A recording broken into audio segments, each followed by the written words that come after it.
Greetings and salutations, everybody. Welcome to the best damn movie-related show on the planet Earth, the John Campea Show, coming to you from right here on my YouTube channel. I am, of course, your host, John Campea, and it is an awesome honor and privilege, as it is every day, to have you, our international friends, gather around as we talk about our favorite things in the world, movies and movie news, and all sorts of good stuff, a little bit of television, and we even throw in a little bit of sports here and there. And ladies and gentlemen, he came to America a long time ago. He's the one and the only Mr. Robert Meyer Burnett. Robert, how you doing today, sir? John, I am just swimmingly well today. I don't know why. Maybe it's because I'm giddy because Star Trek Discovery Season 3 is coming back. Oh, wait. That's not it.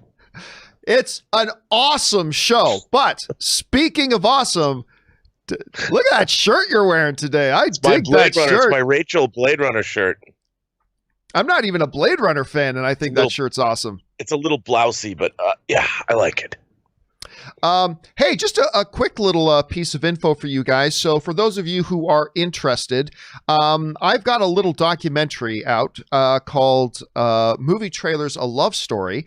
And it is, as of right now, it's actually right now playing at NBC Universal's Portland Film Festival, in which it is a finalist. They notified me our documentary is a finalist for their Best Documentary Jury Prize. So we're really excited about that. Next month, it'll be playing at the Studio City. We were selected for the Studio City International Film Festival, which we're all excited about. And I've got some more news about the film coming soon that I'm kind of excited about. I'll be excited to share that with you guys. And I hope you guys are having a fabulous day. Here's how today's show is going to go, guys. We've got a number of topics we're going to talk about first in the first half of the show, including a whole bunch of off the tops. And then in the second half of the show, we're going to take your live questions. Now, how do you get in a live question or comment? It's easy. Just look at the top of the description of this video and you'll see a tip link. You can just click on that or enter it in manually at streamelements.com/movieblogtv/tip. You'll be getting your comment or question on the show if it's reasonable. And of course, you'll be supporting the show at the same time. Also, don't forget, if you guys haven't done so already, why don't you take a second and click on that subscribe button. Become a subscriber to the John Campea YouTube channel. You keep you up to date on all the stuff that we've got going on here. Okay, guys, we've got a whole lot of stuff to talk about off the top, including a whole bunch of trailers. So let's get things started with this. Rob, I've been saying for a long time, I think a lot of us know, Ron Howard is one of the great directors of our generation. I mean, you look back at his filmography, and he's just got some films that rank up there as some of the most enjoyable I've watched, you know, in my lifetime. I know he's made a lot of other stuff and maybe even better, but to me, Backdraft, best Ron Howard movie. Anyway, he's been working on another film that a lot of people are buzzing is an Oscar contender type of film called The Hillbilly Elegy. And the first trailer for The Hillbilly Elegy dropped today with Glenn Close and Amy Adams looking completely unlike Glenn Close or Amy Adams like we've ever seen. But it looks incredibly powerful. Like, I was watching this trailer and it does everything a trailer should do, right? It sets it up, introduces you to the character. It gives you a general idea about what is the narrative of this story. And then it gives you a taste of the flavor of the film.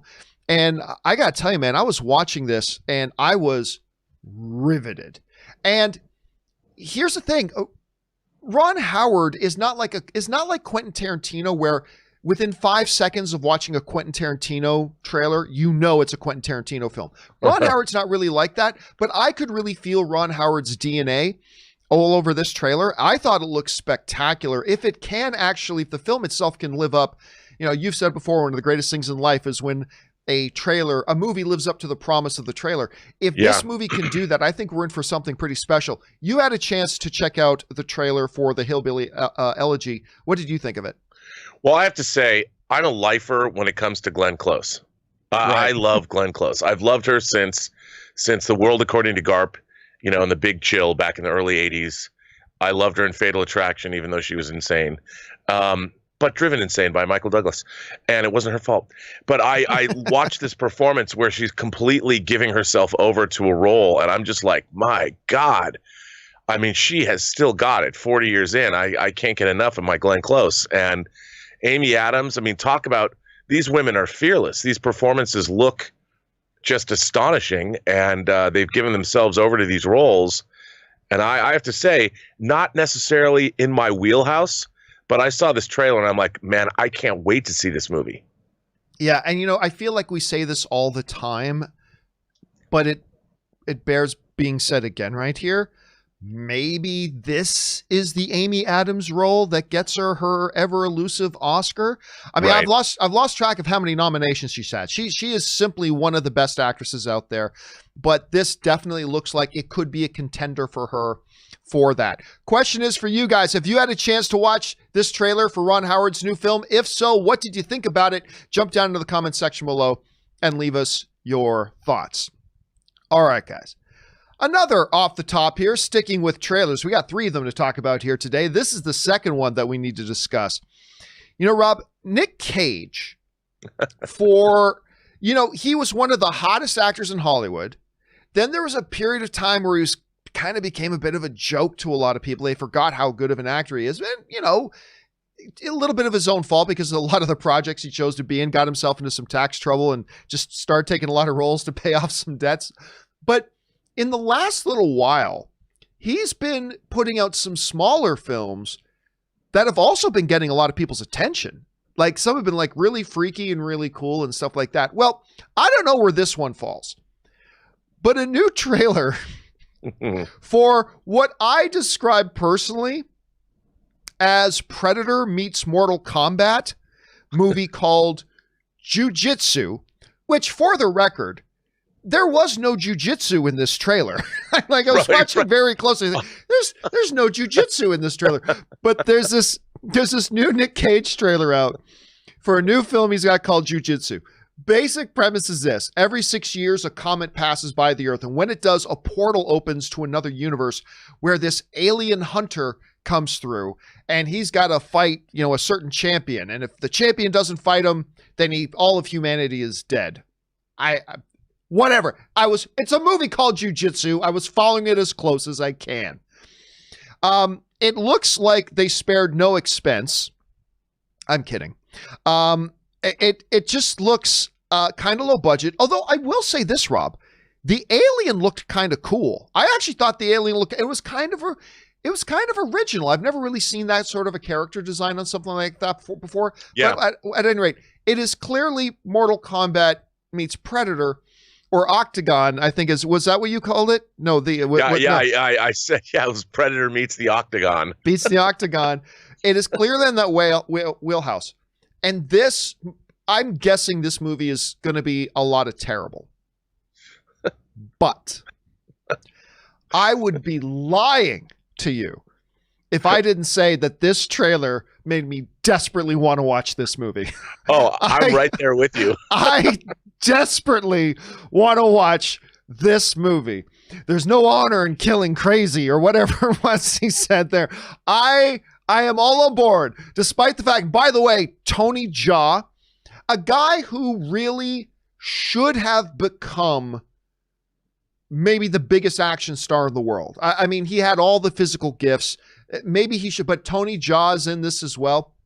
I am totally willing to bet a lot of money that this movie is going to be terrible, but it does not matter. I am all on board with this. And by the way, Rob, from a technical point of view, as a trailer, this is nearly technically a perfect trailer. I mean, when we talk about all the things that a trailer is supposed to do, this checks off all the boxes, right? Give the audience a good, clear sense about what is this movie about. Right. This trailer did that. When it's an action type of film, throw in some action shots. It did that. Throw in some mid-80s one-liners. Nick Cage certainly gave us that. Give us a sense of what the taste of this, of what the flavor of this movie is going to be. It totally did that. I mean, as funny as it sounds, the marketing company, whichever trailer company made this trailer, they actually did a pretty magnificent job with it. And ultimately, a trailer is supposed to boost your enthusiasm for seeing it. This trailer did it for me, even though I know the movie's probably going to be bad. I am all on board with this. Rob, you had a chance to see the trailer for the upcoming Academy Award winner, Jiu Jitsu. What did you think about it? Dude, I'm all in. I mean, you got aliens and fighting dudes. I mean, again, the premise, I want to know who wrote this movie. I mean, this looks like a movie that Full Moon would have made in like 1992. and Ted Nicolau would have directed it or something. Or actually, no, Albert Pune would have directed it. I don't even know what to say about this movie. Again, maybe there was a plot of land in Bulgaria and they had some time to shoot something, and they're like, hey man, what can we do with this plot of land? They're shooting something over there, but hey, and you know what? That's okay with me. That's the thing. That's okay. All of that can be true, and it's still okay. And I am unapologetically gonna watch this movie. So there's that. Guys, question is for you. Have you seen the trailer for this new Nick Cage movie, Jiu Jitsu, with no Jiu Jitsu in it? But did you see this trailer? If so, did you love it as much as we did? Are you rolling your eyes like crazy? What did you think? Jump into the comment section below and let us know your thoughts. All right, guys. Another off the top here as we deviate just a little bit away from the new trailers coming out. Rob, one of the movies in the past 5, 6, 7 years that I think is truly one of the most underrated and underappreciated movies we've had in the last little while. I always say that Man of Steel is the most underrated comic book movie. Well, sticking on the theme of Henry Cavill and Armie Hammer did a Man from U.N.C.L.E. movie a few years ago. And I don't care what anybody said. I thought the movie was great. I thought it was great. Yeah, I did too. Like Oscar caliber? No, I'm not going to sit here and say it should have won Oscars or anything, but I thought the movie was wonderful. I had a great time watching that movie. And I thought the chemistry between Armie Hammer and Henry Cavill, don't forget, Armie Hammer was originally cast to play Batman in George Miller's Justice League movie. He was going to play Batman. So we had Batman and Superman before we had Batman v Superman. I thought the movie was great. Now, unfortunately, it, for whatever reason, was unable to find an audience. The movie made worldwide, I believe it's 107 million. I think it was 107 million it made worldwide. Yeah. With a $75 million production budget, that means it costs, the studio lost a good considerable amount of money. They lost a lot of money. So despite the fact that I thought the movie was wonderful, it just kind of went away and no one's ever talked about it again. Well, Armie Hammer is talking about it again. He was out promoting another film that he's doing with Lily James, and the topic of The Man from U.N.C.L.E. came up, to which Lily James said to him, "Why is there not a sequel to that movie? It's so good." Ah, Lily James, you're always speaking truth. To which Armie Hammer, she's all truth. Armie Hammer then says, "No idea. Trust me. If someone was like, hey, do you want to do a sequel? I would be like, hell yeah, let's go. I hear it. I get people being like, are you going to do a sequel? The answer is, I hope so. I'd love to." At one point, Lionel Wigram, who was the producer and also who wrote the original script, he and I talked about ideas, and he told me an idea that he had for it. And I was like, that sounds great. Whatever your idea is, let's just do it. I don't know, man. Keep pushing. Hopefully one day we can do it. I would love to do it. Now, Rob, I'm not going to be overly naive here. Clearly, this is not Armie Hammer saying in any definitive terms, guess what, guys? It's coming. A Man from U.N.C.L.E. sequel is coming. No, it's not that. It's really more hopeful. But at the very least, for somebody like me who desperately wants to have a Man from U.N.C.L.E. sequel, to know that the principals involved still discuss it, still talk about it, are still generating ideas for it. Listen, we've seen a lot of movies in the last number of years have sequels come out 8 years later, 15 years later, 20 years later, right? And so while I would still probably guess that the likelihood of a Man from U.N.C.L.E. sequel happening is still probably pretty low, as a fan, I will take it, Rob, that they're just still saying, my best Jim Carrey voice, so you're saying there's a chance. All I need to hear is that there's a chance, and I hope one day we can get it. Rob, ultimately, what did you think about the Man from U.N.C.L.E. movie? What do you think about Armie Hammer's comments, and where do you evaluate the chances of a Man from U.N.C.L.E. sequel ever happening? Well, first of all, I love the Man from U.N.C.L.E. movie. There's a great, I think it's on the Blu-ray, there's a great documentary on the behind the scenes of the movie, and everything from the clothes to everything about the 60s period that they were trying to evoke. It was such a beautifully crafted film. and it was so much fun. And I thought it was a really great updating of the show. When I was a kid, I liked The Man from U.N.C.L.E. I know it was a James Bond ripoff, but Napoleon Solo and Ilya Kuryakin were people I grew up with. And I was really excited to see the movie, and I thought it was terrific. I loved it. It was fun and action-packed and breezy, and Armie Hammer and Henry Cavill are what a pair those two are. I mean, it was so much fun to watch them. And I can only, I mean, if the world is as beautiful of a place as I always suspect it is, then maybe we'll get a sequel. But from a monetary standpoint, John, it ain't show friends, it's show business. And that movie didn't do much business, so I don't know if they're going to make another one. But it would certainly be fun if they did. Yeah, I'm with you. I think I would probably peg the chances probably about 20%, but I'll take 20% over 5% any day. So Here's hoping. Question is for you guys. What did you think about the original Man from U.N.C.L.E. with Henry Cavill and Armie Hammer? Did you like it as much as me? Maybe you're one of the people who didn't appeal to you at all. What do you think the chances are that they actually get one done eventually? I certainly hope that they do. Jump down to the comment section below and let me know your thoughts. All right, guys. One more off the top for us to get to. Getting back to trailers. Rob, another trailer dropped today in the form of Monster Hunter. Now, this is the one with Milla Jovovich, and it's kind of based on the IP property, right? So people thought they kind of knew what they were going. By the way, Megan Good is in this, and Tony Jaa makes his second appearance in trailers that we're talking about today. Tony, how many times have we had a show where there's two different Tony Jaa movies being discussed? Tony Jaa also appears in this thing as well. A couple observations I have about this.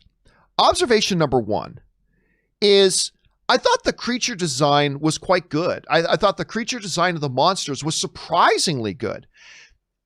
Especially surprising because other than the CGI monsters, it looks like they spent bus fare on this movie. I mean, seriously, I feel like they got, hey, we've got a 400 square foot patch of sand. Let's go film an entire movie on that one patch of sand. I was watching this trailer. I swear I kept looking is literally every scene in this on the same patch of sand? Because that's what it completely looked like. It looks like there's no extras. It's just a couple of individuals. And by the way, that can work out perfectly fine.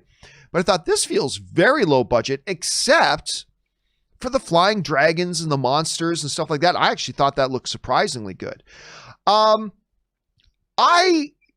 I can't believe I'm going to say this. I like the Jiu Jitsu trailer more than this one. I actually found this one kind of boring. And I don't know what it is. There's lots of explosions and lots of monsters. And yet at the same time, I found it rather dull and boring. And I don't know why. Why was I so taken with something like Jiu Jitsu?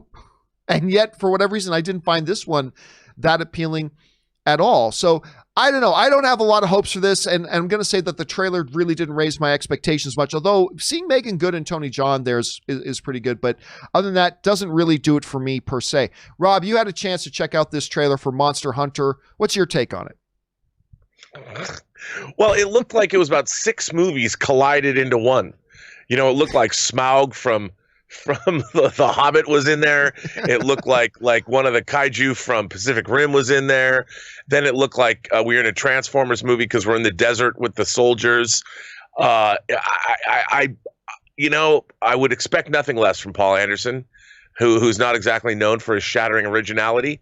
But and there's Tony Jaa carrying a big weapon. I mean, I just looked at this movie. Tell me you don't look at that sword and you don't think of Final Fantasy VII. Tell me Final Fantasy VII doesn't come to mind. So, Final Fantasy, maybe even a little Devil May Cry in there. I don't know. I mean, this movie seems like just look, when they end the trailer and you're watching, an aircraft being torn out of the sky by a dragon, I'm like, I'm in. Little rain of fire in there. Of course. Why wouldn't I want to see this movie? And it straight up says Monster Hunter. And that's what you get. Alternate universe. They slip through. I mean, it looks to me like a Pacific Rim sequel that's sort of it's an adjunct to Pacific Rim. Like instead of at the bottom of the ocean, they happen to find a gateway in the middle of the desert. And I'm like, okay, I'm in. Count me in, dude. I will watch this. I will already pre-order the 4K of this movie. That's got to be down. Question for you guys is, did you guys have a chance to watch this Monster Hunter trailer? Maybe you found it a lot more exciting than I did. I mean, it's just one of those things. I think it can go either way. What did you think about it? Jump down to the comment section below and let us know your thoughts. All right, guys. With all that down, let's start moving into our main topics today. And how do we select our main feature topics here on the John Campea Show? Well, it's really rather simple. You see, you guys come up with them, because anytime you come across a really cool story you think we should talk about, just head on over to www.thejohncampeashow.com/contact. Once you guys get there, you're going to see a form. Fill it out with your topic or question. It's totally free. Hit submit, and then maybe, just maybe, you might see your submission featured as a main topic here on the John Campea Show. With that down, let's move on to main topic number 1. And our first main topic today gets submitted to us by Eddie Van Halen Wannabe. I love that username. And the Eddie Van Halen Wannabe writes, "Hey, John, it's not just the movie theaters I miss. It's all big group events like Comic-Con. I got excited when Los Angeles Comic-Con announced that they were moving forward with their event, but it just got announced that they have canceled and are moving it to September of 2021. I think if done right, they could have still had it. What do you think? Was this the right move?" All right, thanks for sending that in, man. And yes, you know, the Los Angeles Comic-Con, formerly known as Stan Lee's Comikaze, they rebranded it to the Los Angeles Comic-Con a couple of years ago. It's a fun convention. It's not San Diego Comic-Con, but it's a well-run, fun convention, and I enjoy it. They surprised and shocked a lot of people recently when they announced that they were just bumping their convention, I believe, to December. I think is when they were pushing it. And it caught a lot of people by surprise. However, ain't happening now. This comes to us from the folks at Variety, who writes, "Kamikaze Entertainment, the organizers of the event, had originally postponed LA Comic-Con from September to December 11th through 13th and were moving forward with selling tickets for the in-person event held at the LA Convention Center. But after Governor Gavin Newsom declined last week to announce reopening guidelines for theme parks, the LA Comic-Con organizers said they had to reschedule. Without guidelines, there is no way for LA County, the city, or event organizers like us to know if the plans and changes we made to be safe will be right or enough. So with that new direction from the state, we are rescheduling." All right, that comes to us from the organizers of Kamikaze. When they announced a little bit ago that they were only pushing the LA Comic-Con to mid-December, Rob, I remember it caught a lot of people by surprise. It's like, how on earth can you, because what do you think of when you think of a Comic-Con, right? When you think of a comic convention, you think of a massively overcrowded hall where you're rubbing shoulder to shoulder as you try to navigate your way down certain aisles and stuff like that. And that, during a COVID pandemic, is just not going to fly. So when they announced that, it caught a lot of people by surprise. Now, I'm going to say something that might surprise some people. I actually do think there is a way they could have done it. Much like I think there is a way you can have movie theaters open. And they've done it. And there is a way to do this. And there's a way to do that. I think, you know, with proper limitations and proper guidelines, you could have done it. The problem is, would it even look like a Comic-Con with all the things you would have had to have done to make it as safe as, say, going to the movies? You know, where instead of having 2,000 people in the hall, you can have 80 people in the hall. And you have to have, you know, lanes down every hallway. Lanes that go this way and lanes that go this way, and you got to stay in those lanes, and you have to keep certain. And at that point, I don't even if it looks like a comic convention or if it's even worth doing. So with the fact that there aren't actually government guidelines that have been issued on how to do this, coupled with the fact that I just don't know if all the things you would have need to have done to given it a relative sense of safety would have even left it looking like a Comic-Con anymore, I am not surprised in the least that they ended up, and let's be honest, when they announced that they were moving this thing to mid-December, I think everybody expected, okay, so it's just going to be a little bit longer until we hear that they're going to cancel it for this year, move it to next year, right? And sure enough, it's happened. Is it unfortunate? Yes, just like it was unfortunate that San Diego Comic-Con couldn't happen. Just like it's unfortunate that New York Comic-Con couldn't happen the way they normally do it. Just like it's unfortunate that a lot of things have had to be canceled. It is unfortunate, but it is ultimately probably for the best that they did. Rob, obviously you're not surprised that you hear that they've canceled this, but were they just being, let's use a kind word, were they just being naive in the first place and thinking they could actually just move it to December and everything would have been just fine? Because it's not like they moved it back in April. This was recently that they thought they could do it in mid-December. And ultimately, what do you think of the decision to move it to September of next year? Well, first of all, I mean, if you look at what's been going on with COVID around the world, it's not gone anywhere. There's the cases are on the uptick all over the place. We're going into the winter where things are probably going to go up again. And, I think everybody wants it because we're told that this is going to go away. And, even our leadership, if they're not taking the kind of precautions when COVID arrives in the White House just a couple of weeks ago, that all bets are off. We'd been sequestering at home and then it winds up in the White House 7 months into a pandemic. I think that you've got to really start taking this whole thing seriously. And it can go anywhere at any time. And I think, yes, we all wanted it to go away because who doesn't? I'm sick of being at home. I want to be able to go to bars and drink and go to movie theaters and see movies. And I think everybody was hoping. I mean, you think the way we think, John, everything's for the next fiscal quarter. And we think in the short term and we're not thinking long term. And the way this is going, I think there's nothing wrong with being optimistic. But I think having a Comic-Con and something like that maybe was a little too optimistic because big gatherings. I just read an article this morning that one of the things that they're blaming the uptick on COVID on here in the United States is people who are having gatherings at their home. You invite people over and you think, hey, we've all been sequestering at home, and people come over and then suddenly you've passed it to 20 people. And I don't think you can have this kind. I mean, Comic Cons are not known for their fragrant smelling people either. It's a sweaty. I mean, why do you think John Schnepp used the term sweaties? I mean, it comes from Comic Con.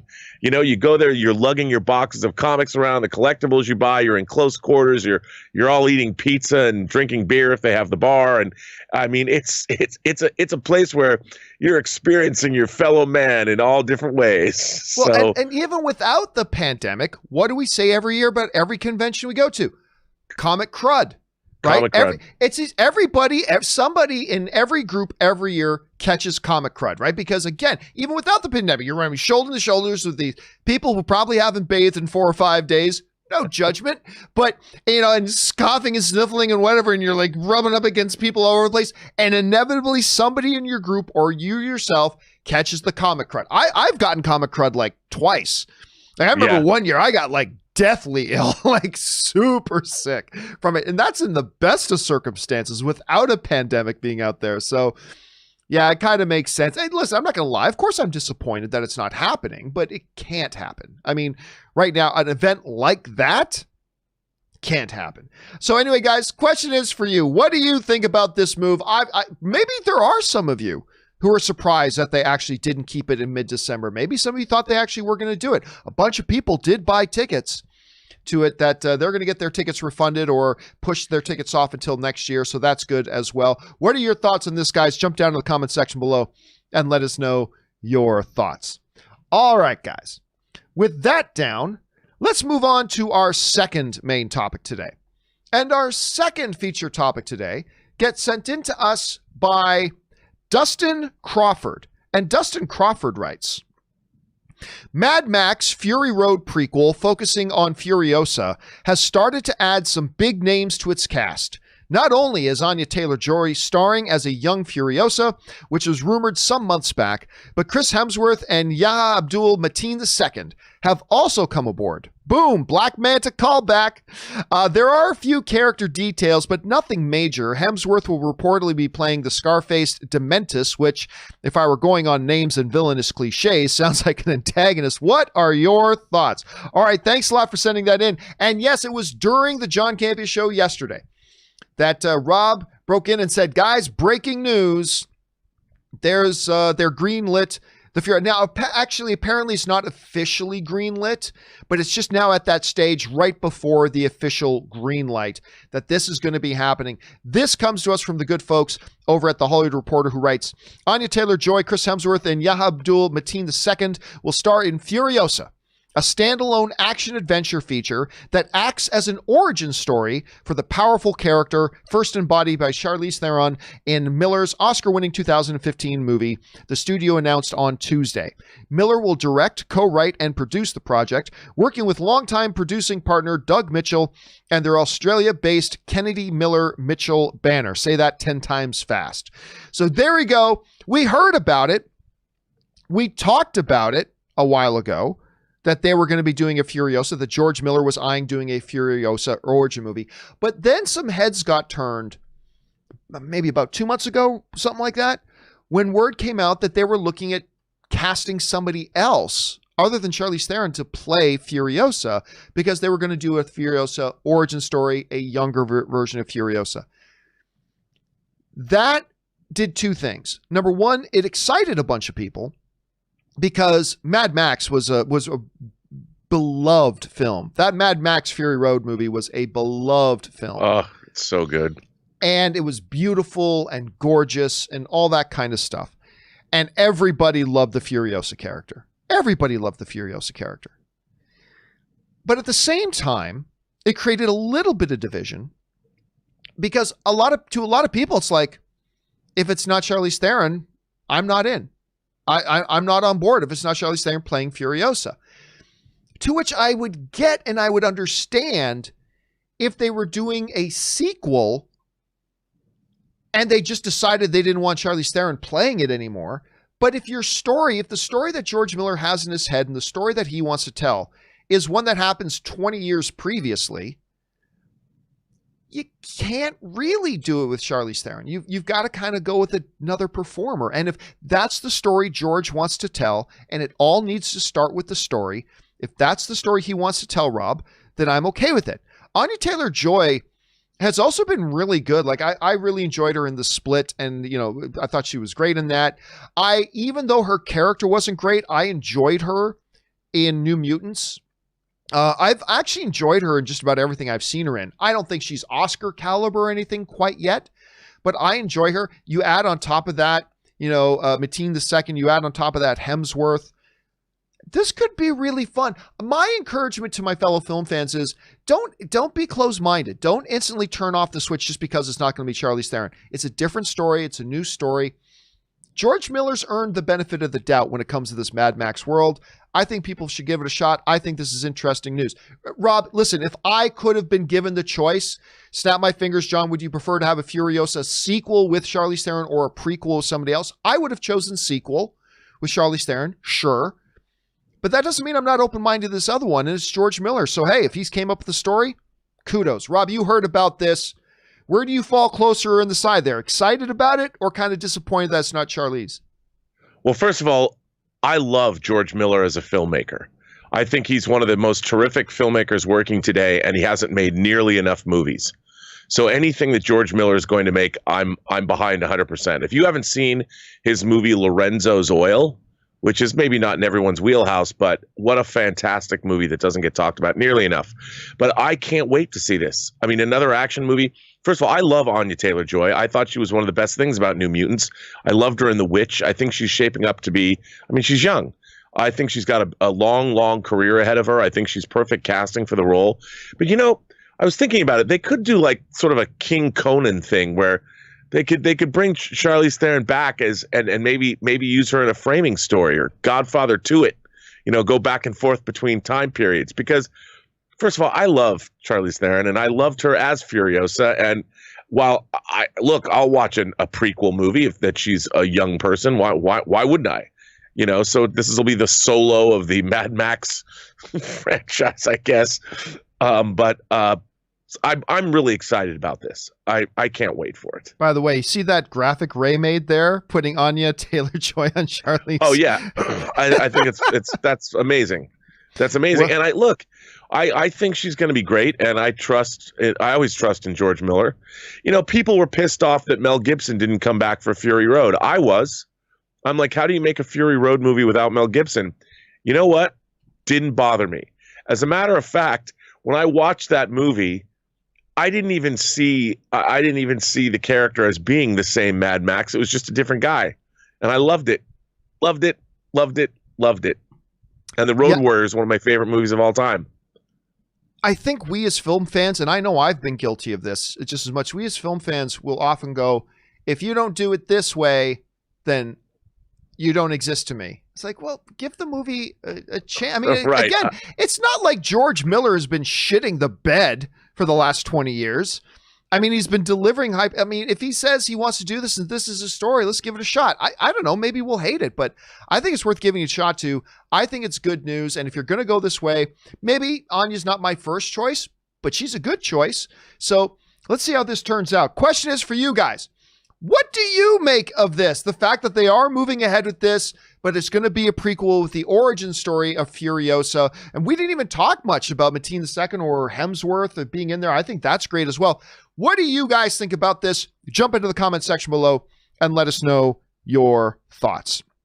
All right, guys. With that down, let's move on to our third and final featured topic today. And our third and final main topic today gets submitted to us by our friend Jared Oberfeld.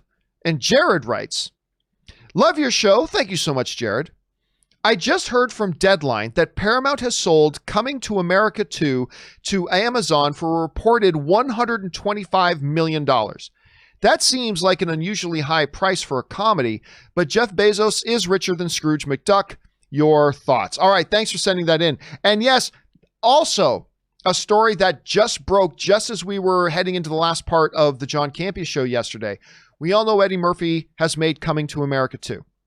And we knew it was supposed to be coming out soon. We've heard nothing about it. A lot of us started suspecting it might have to go to the VOD route. And sure enough, they've announced it is. It's been picked up by Amazon. Now, Paramount is a studio that is well-versed in dumping its films off to streaming. They've done it a number of times now. They did it with the Cloverfield movie that they did the last minute. They dumped that on Netflix, I believe that one went. Then they did it with the Kumail Nanjiani comedy Lovebirds.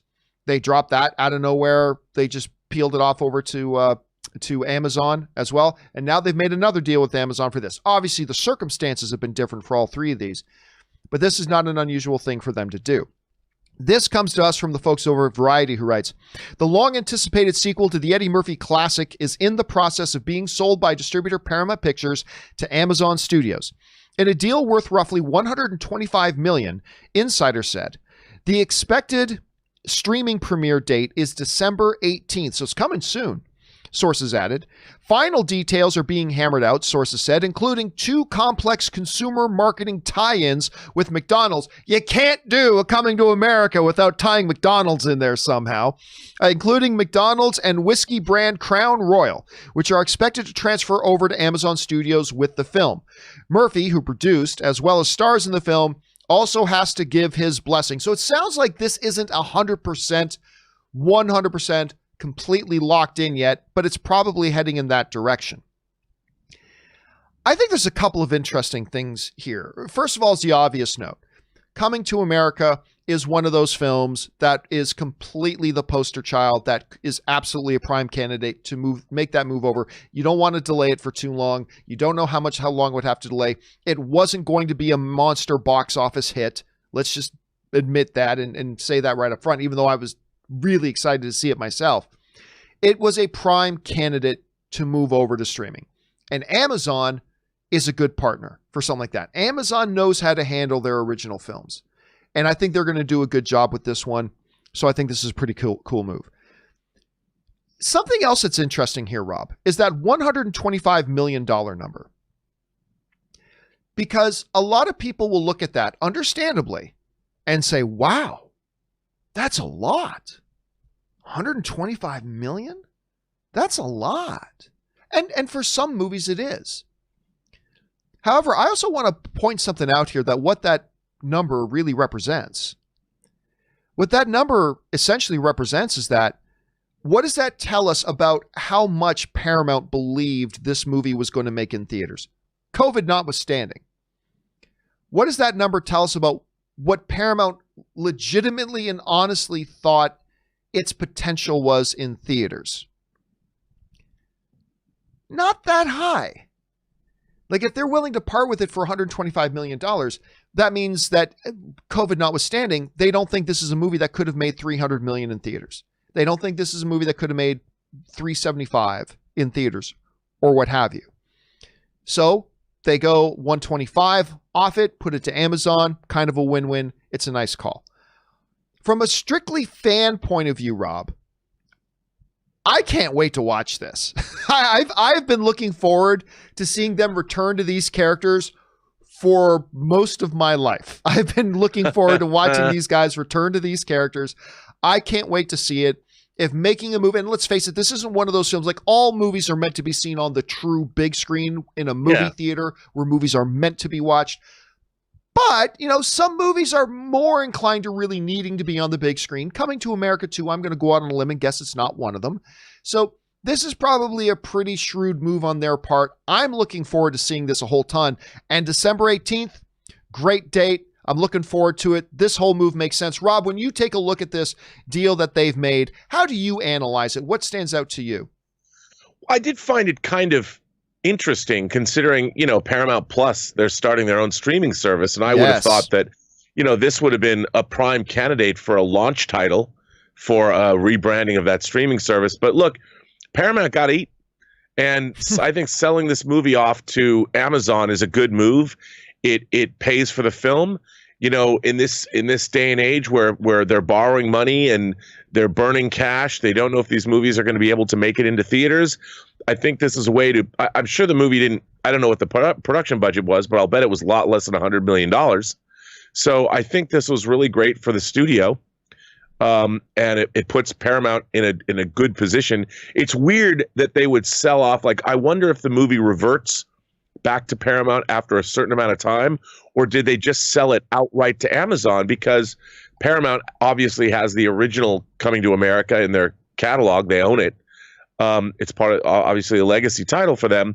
So it seemed a little odd that they would do it, but from a financial and business standpoint, it makes perfect sense to me. The question that I really have is, has the band Sexual Chocolate reformed, and do we get to see them again in Coming to America too? I believe, what is that actor's name? And he was in ER, and he was just in Logan as well. He was just in Logan, and I'm forgetting his name, but the guy Eric LaSalle. LaSalle, that's it. Well done. I believe I heard he's not in it. But he wasn't, you know, it was Eddie Murphy who fronted the band. Eric LaSalle just had the soul glow, right? Yes, right? That's right. Yes, he was the soul glow guy. But I remember hearing that Eric LaSalle wasn't in it, and that's disappointing to me. Because I like Eric LaSalle, and well, it's too bad. Well, you can't get everybody, but as long as Sexual Chocolate performs, I'm in. All right, guys. Question is, what do you think about this December 18th? It sounds like we're going to have a chance to watch Coming to America 2, and it's going to be on Amazon Prime, so make sure you get those Prime memberships. I already got mine, so I'm all set. What do you think about it, guys? Jump down to the comment section below and let us know your thoughts. All right, guys. With all that down and out of the way, we're now going to move on and start taking your live comments and questions that you guys have been sending in. Once again, if you got a live comment or question you'd like to send in, just go ahead and use the tip links in the top of the description of this video or enter it in manually, streamelements.com/movieblogtv/tip. Let's get into your live questions. We're going to start things off here with Nick Parrish, who writes, "Hope all is well, John." It is. Thank you so much. "So I have to step in and calm your AMC fears. First, John, I think they will get more money just because of their amount of assets and easy monetary policy. Second, any bankruptcy would almost definitely be a reorg and not a closure." Well, that is a song that I myself was singing months ago. Here's the problem, though. At some point, like, you can have a lot of assets. When you have a lot of assets, that makes it more attractive for loaners to give you money because you have a lot of assets that can stand for that loan and for that debt and for that money, right? That's why you can have a Netflix be $15 to $20 billion in debt, because they also have their IP and assets. They stand the worth that they can counter that. So it's not a big deal. The problem is, at some point, your debts outweigh the amount of assets you have. In home ownership, that's called what? Going upside down on your mortgage? Yeah, underwater. Underwater on your mortgage, when the amount of money you owe on your house is now greater than the value of your house. Your house just got valued at $500,000, but the amount of debt you have in your house is $550,000. When you're a company, you get into a situation like that where your existing debts outweigh the amount of assets and liquidity you have, then lenders become much less attracted to the idea of throwing in their hat with you, because it puts their investment even more in trouble. AMC just recently got a new round of debting. They just got a new round of debt that was going to keep them open to the end of 2020 and maybe even a little bit into 2021. So on top of the debt they had, they added a new round of debt. How much more space do they have between how much debt they can accumulate versus what is their IP and their assets worth? And you got to remember, all these big AMC movie theaters that are out there, a lot of them aren't actually owned by AMC. For instance, the AMC theater near me, Rob, the AMC Burbank 16, one of the biggest and best, one of the most busy movie theaters in the country. That building isn't actually owned by AMC. They lease that building, right? And as is true with a lot of the places. So I'm not saying AMC's fate is sealed. I'm not saying that. There are still some lights at the end of some tunnels, but their amount of tunnels are running out, and it is a dangerous situation they're in, and it's something they got to look at. Rob, when you look at that, and Nick raises a very good point, but how would you respond to that? Well, I mean, like you, it's the whole situation is. Think about it this way too. You know, cash flow for theaters or any business is a big deal, and their movie theaters they're precarious because they do a lot of business during the weekends and a lot less business during the week. So their cash flow is very much an ebb and flow thing, and they have projections based on what movies they know are coming into their theaters. So when you turn off the spigot of cash flow entirely, it's not just can you make the rent, it's your entire business model has been put on hold. Everything and all of your either the thing that the cash flow supports is paying off everything, paying off suppliers of candy and sodas, and paying your employees, and paying your rent, and paying all kinds of things. And all of that is just gone. It's gone all at once. And as the days click by, you're following, especially like AMC has billions of dollars in debt. So it's exponentially more devastating as you move along, because there's interest payments. So it's not just your cash flow, it's everything. And I mean, I can't even imagine what that's like. You know, imagine, like you were talking about being a homeowner who was upside down. Well, imagine if you owned or were renting 500 homes across the United States and Canada or Europe. I mean, it's terrible. And I don't know, man. Yeah, it's a rough situation. Again, not saying that the fate is sealed, not saying the game's over, not at all. It's just saying you gotta be realistic, though, that it's a precarious situation they find themselves in right now. It's not only that, but even if they had theaters open, it's only at half capacity. So all of that, or less, and all of that cash flow then is cut in half. So even if theaters were open, they're still in trouble. Well, I mean, there's a part of that I don't agree with, because theoretically speaking, and it's easy to come up with situations in the theoretical, but theoretically speaking, you know, and under normal circumstances, every week we have about 3 new wide release films coming out in theaters, right? So over the course of 3 weekends, that's about anywhere between 8 to 10 films, brand new films, right? In a 3 week. In a slower rollout process, this is why I thought Tenet had a chance. In a slower rollout process, with 9 new films coming out in just 3 weeks, there is limited amount of screens that you can be on. While it's maybe true that theaters theoretically would be operating at 50% capacity, 40% capacity, 35% capacity, they would have access to 200, 250% more screens. So theoretically speaking, anybody who wanted to go see, let's make up a thing here, Eddie's Bikini Bathtub. There, I just made up a movie. Eddie's Bikini Bathtub, the movie. Somebody's got to make a poster for that.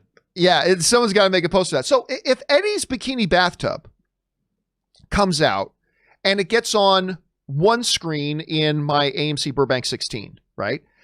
And let's, for argument's sake, say that screen has 100 seats in the theater. It has 100 seats available to it. But under current circumstances, if the seats are limited to 50%, but it gets 4 screens because there's not many movies coming out, it's a limited thing. Well, now instead of having access to a potential of 100 seats, it has the access to the potential of 200 seats, even though there's a 50% capacity. Again, this is all theoretical, and then it has to be compensated with 200 people coming to the theater to be in it. So, but I mean, sometimes the theoretical sometimes shakes out different in reality, Rob, as you would point out. But anyway, got to keep moving on here. Thanks, Late, for writing that in, Nick. Next up is Brandon Plummer, who writes, "Hey, John and Rob, do you think it would be better to release new films in theaters without huge marketing pushes and just run them for a long period of time? I feel like something has to give or theaters are dead, and that will kill so many movies." No, you can't. See, this is why it's a catch-22 and why nobody really knows what the right thing to do is and why it's hard to do. You can't, look, I know people like to pretend like they know something and say, oh, that movie doesn't need a marketing campaign. I already know about it. Well, that's great that you and your buddy know about that. There's a reason why Disney, even with Avengers Endgame, spent a record amount of money on marketing. You know, everybody who thinks they know something say, well, you didn't have to market that movie. No. You did have to market that movie. Disney wouldn't have spent $400 million on marketing that movie if they didn't think they needed to market that movie. You have to market your films. You have to market films. It's just that simple. There's no discussion to be had about it. You must market films. And so, no, there's no point. Rob, I would contend that there's no point in trying to put your movie in theaters unless there is a P&E budget, unless there is significant marketing push. Otherwise, you might as well put your movie in a closet. Well, people can go in the closet and watch it. Yeah, but nobody knows it's in the closet. I mean, it's just that thing, market saturation, market awareness. That stuff is so important in the business. There's a reason why these studios spend so much money on marketing. So, yeah, that's just not an option. How would you answer that? Well, I mean, I completely agree with you. It's the whole, John, all of this situation. I mean, we're going to be talking about these things for months and months and months, and it just frustrates me. You know, the whole situation, all of it. And I agree with you though. All right, let's move on to the next question. This one comes to us from Chris Daniels, who writes, I understand we have to do our part to get back in theaters, but it also seems that the studios and theater companies need to come together to create a comeback strategy. Maybe they have, but from the outside looking in, it does not seem like it. I don't disagree with you, Chris. Absolutely. Me neither. This is something where the theaters and the studios have to work together to come up with some sort of strategy. However, whenever you're working together in partnership with somebody, you have to come to something where you're both going to benefit, right? And right now, the studios are looking at a landscape and seeing, we're just going to hurt ourselves if we try to put our movies out right now. But I would say fundamentally underlying, Rob is absolutely right. If everybody had done what we should have done when this pandemic started, we wouldn't be in this predicament now. It's just that simple. There's nothing else to talk about. That's it. If everybody from leadership to average people like us, if everybody had done their jobs and everybody had conducted themselves properly and everybody had done the right things in the early days of this pandemic, we would simply, there wouldn't be a problem that the studios and the theaters have to try to work out. So I agree. Studios and theaters need to be in constant communication with each other, trying to navigate this. And I believe they are trying. But that doesn't mitigate the fact that this is our fault. I'm sorry. This isn't like the rain just came. This is our fault. Yeah. This is our fault. We had there are certain pockets of the planet's population that understood, hey, this is pretty serious. We should act accordingly. And they did. And then there's us that didn't. And so we are in the predicament that we're in. So ultimately, it's our fault, unfortunately. But yes, you are right. They do need to coordinate together. All right. Next up, RJ24 writes, hey, John, news of Greenland going straight to PVOD is disappointing, as I think that is better suited for a theatrical experience. The news also said that HBO Max purchased the rights for roughly $20 million. Will this be a new norm for studios to recoup monies? Well, it's not a new norm, Rob. This is a thing this has been a reality in the movie world for a long, long time. Yes. Movies sell their streaming rights and their home video and whatever rights long before the movies ever hit theaters. Like long before a movie hits theaters, the executives and the campaign people behind a film, they work out all the distribution strategy, and that includes where does it go once the movie's done? Where does it end up? Setting up the lease terms and all that kind of stuff. So, Rob, and I know you've had experience with this.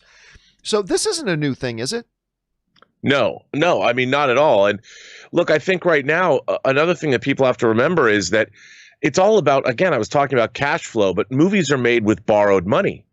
And when you have borrowed money, there's interest payments to be had. And when you have a movie, they know, okay, from the time this movie's made and they're locked into a release date, they know when money's going to start coming back in to recoup and pay back the interest they use to make these films. And when all of that has been taken off the table, suddenly people are they're left holding the bag as the interest payments start ticking up and more money is being owed. So they have to make good, which is why, you had Paramount sell off Coming to America to Amazon. And that's why the Broccoli family, it was probably the Broccoli family, covered the $250 million production cost of No Time to Die. So they weren't having those interest payments tick up. The movie's entirely paid for, so they can delay it until April of 2021 without worry. And these deals that they're making, obviously, I don't think the people that made Greenland have the deep pockets that some other producers or studios might, so they have to get that money paid back. So I think it's a shrewd move. I think that also, those Jared Butler movies. Look, I love my Fallen movies. I love Olympus Has Fallen. I love London Has Fallen. I loved Angel Has Fallen. They're like the B movies of the 80s that I love, but they're better. And so they knew the audience was out there, and I think it's a shrewd move. People will pay for this movie. I am one of them. Sign me up. All right, next up, we got Stubble McShave who writes, from a business perspective, the Disney reorganization may be brilliant. If some MCU movies can only be seen on Disney Plus, it may result in a big increase in subs of people who are just interested in the movies. 10 million more subs is a lot of dough. Here's the problem with that thinking, though.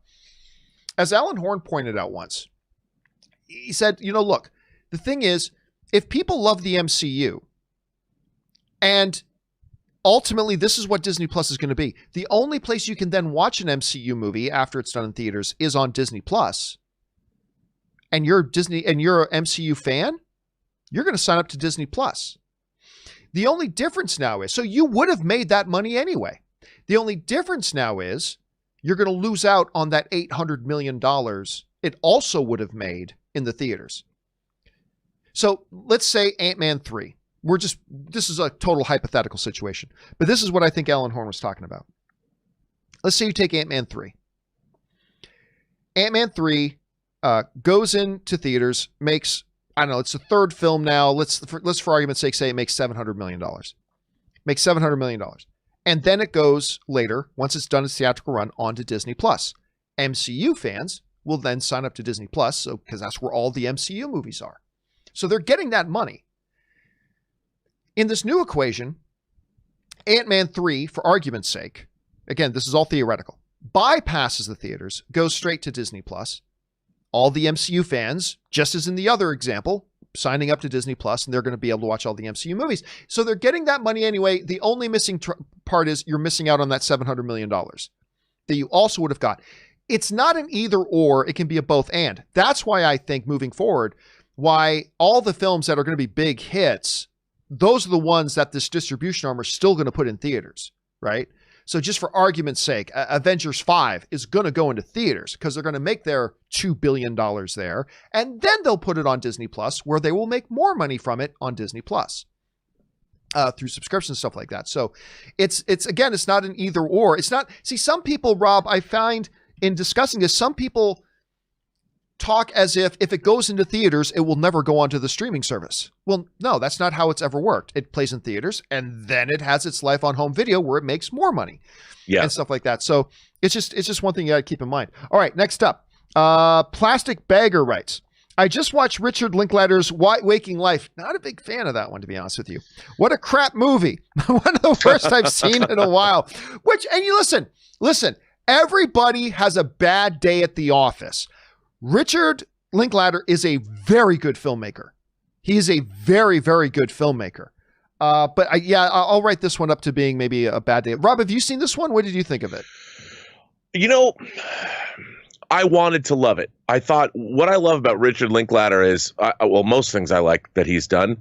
But that was, I think, an interesting experiment that didn't really work. I mean, the animation and all that.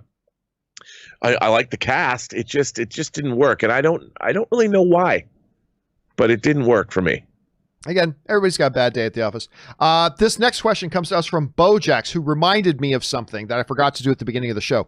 Bojax writes, hey, John, while extra buttons would be great, I've read that you can remap the YouTube and Netflix buttons, but I want the YouTube and Netflix buttons, along with a long press and with button remapper or ATV launcher apps. That reminds me. So what he's talking about is we just talked on the show about the new Google Chromecast with Google TV that for the first time in years, I've replaced my living room Roku with this thing. It's amazing.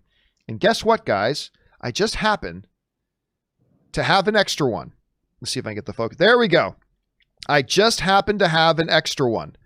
The new Google Chromecast with Google TV. I love this thing. I absolutely love this thing. And I've got an extra one. You know what I'm going to do? I'm going to give this away to one of you guys. So here's what I want you to do. If you're interested in getting your hands on this, I will send this to you. Here's what you're going to do. You're going to email me if you're interested in getting this Google Chromecast. You're going to email me at john@thejohncampeashow.com. That's john@thejohncampeashow.com.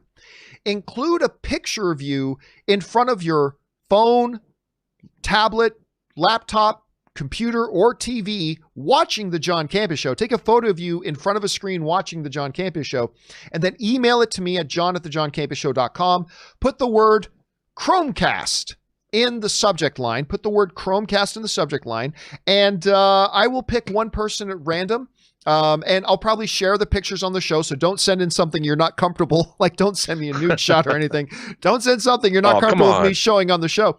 And I will pick one random person and I will send out this Google Chromecast to you. So yeah, go ahead and fire that in. All right.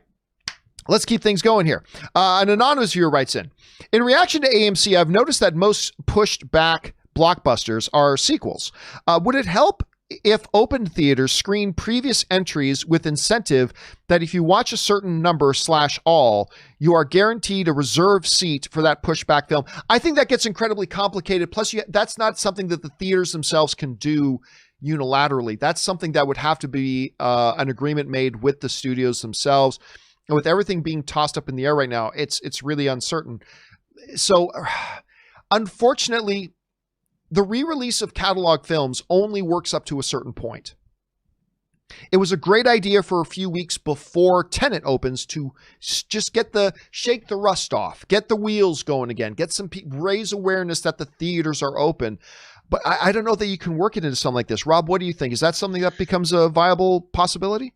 Maybe, but I don't know if you could. I mean, how would that work exactly?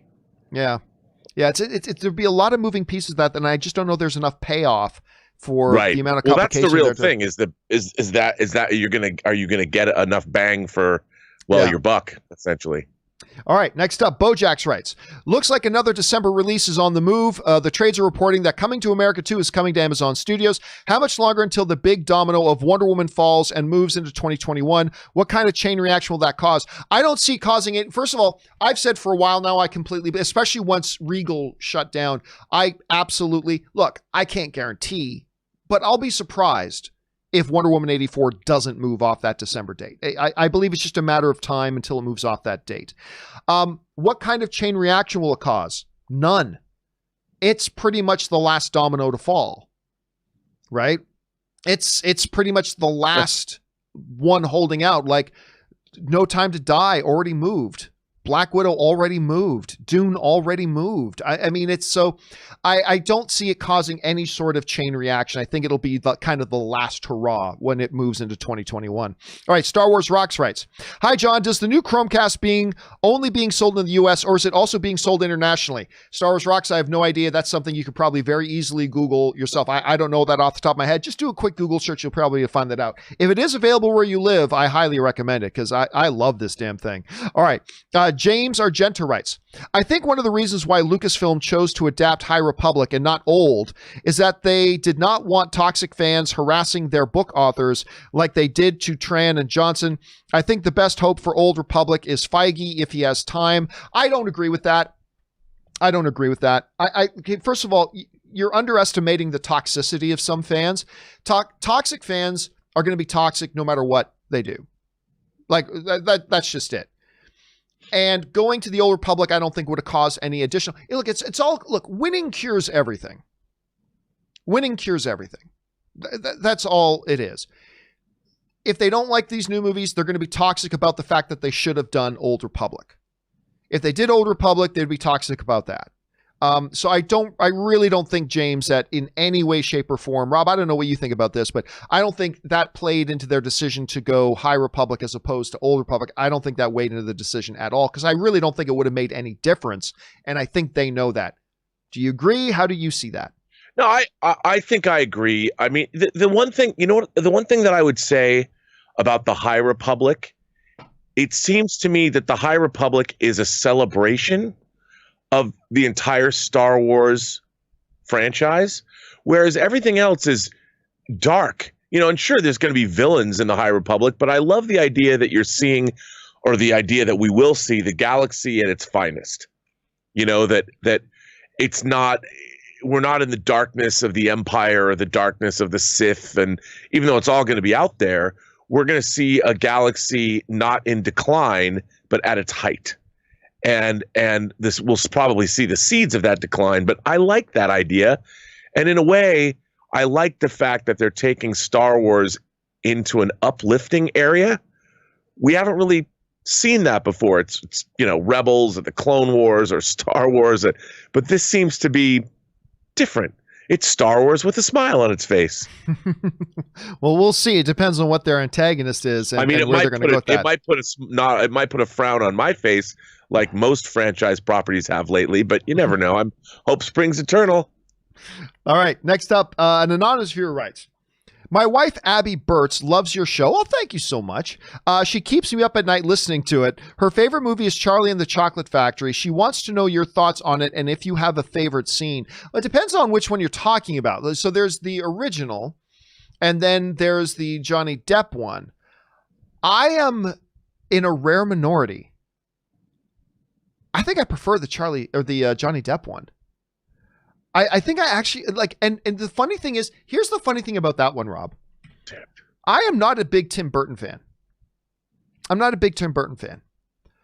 But I quite like his Charlie and the Chocolate Factory.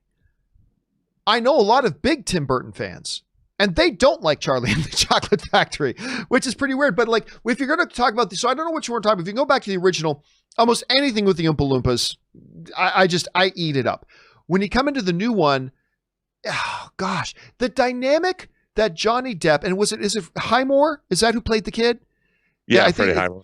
Freddie Highmore. The chemistry between those two is fantastic because they also work together in that Peter Pan author book, Finding Neverland. And there's just a great natural chemistry between them. So any scene with the two of them on screen together, I absolutely loved. Rob, do you prefer one Charlie over the other? And if so, do you have a favorite scene? Well, first of all, Gene Wilder is a god. The thing, yes, and the thing is, Willy Wonka should be sort of this Machiavellian.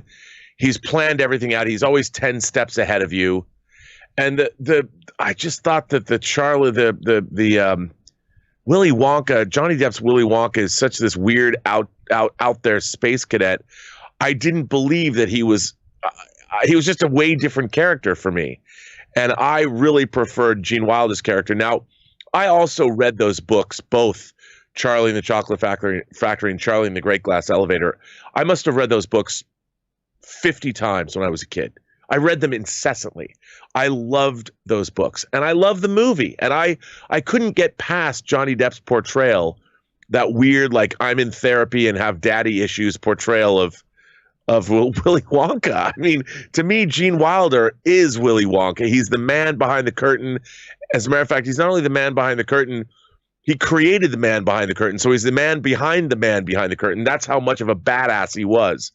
And so when I saw Tim Burton's, I couldn't get behind it, man. I just couldn't deal. All right, let's move on.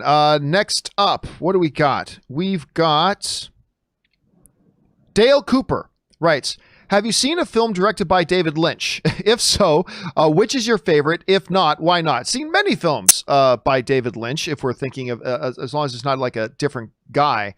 Blue Velvet's fantastic. I go back, and it's not just because I literally drive by it every once in a while. Mulholland Drive is one for me. Now, unlike a lot of people, I've never really, what was the big famous show he did? Twin Peaks? Was that his show? Yeah. Twin Peaks? I was never really into Twin Peaks. So there's that, but I would go Mulholland Drive. Rob, what about you? Well, I just picked up recently The Elephant Man on 4K. Oh, and so good. That's a wonderful movie. I mean, I really like Blue Velvet. If you haven't seen David Lynch, you got to start with Eraserhead, and of course, if you're going to go see Denis Villeneuve's Dune, you might want to check out David Lynch's Dune. He also made a wonderful movie called The Straight Story. That's very different from his other things, a lot more straightforward. Wild at Heart. Inland Empire? Yes. Okay. And then Wild at Heart with Nicolas Cage and Laura Dern is such a fun film. You know what? I didn't even realize he directed that. Yeah. Because he's a good Canadian kid, is he not? Is David's a Canadian kid, I believe. He probably is. I mean, he does. If a film director came from Letterkenny, it would be David Lynch. Let me see here. Hold on a second. I now I got to know. No, apparently not. He was born in Missoula, Montana, is where he was born.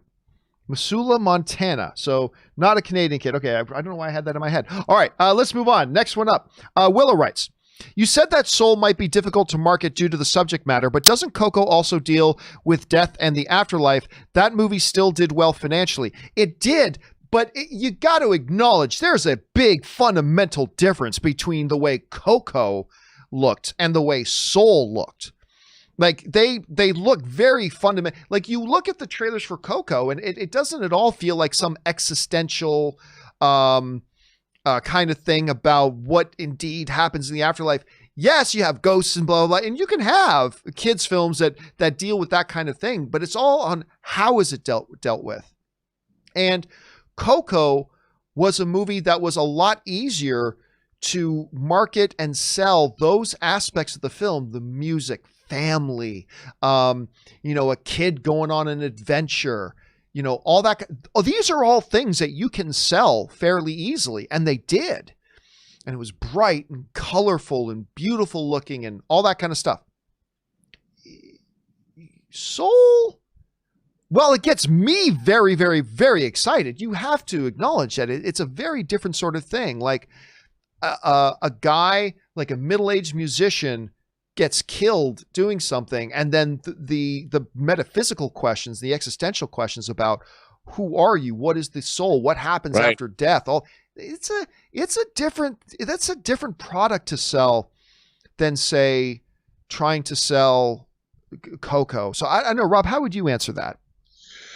Well, to me, I mean, what's interesting about Pixar movies, I would put this Pixar movie more in the Inside Out category. I mean, at least in my own mind, having never seen it before. I mean, one hand, you've got Pixar movies that are like Toy Story. You've got the characters in Toy Story that are characters that are toys. You know, they're not real people. Or you've got Finding Nemo and Finding Dory, which characters that are fish. I mean, this is a story about a man and literally his soul and where he goes. I mean, after death.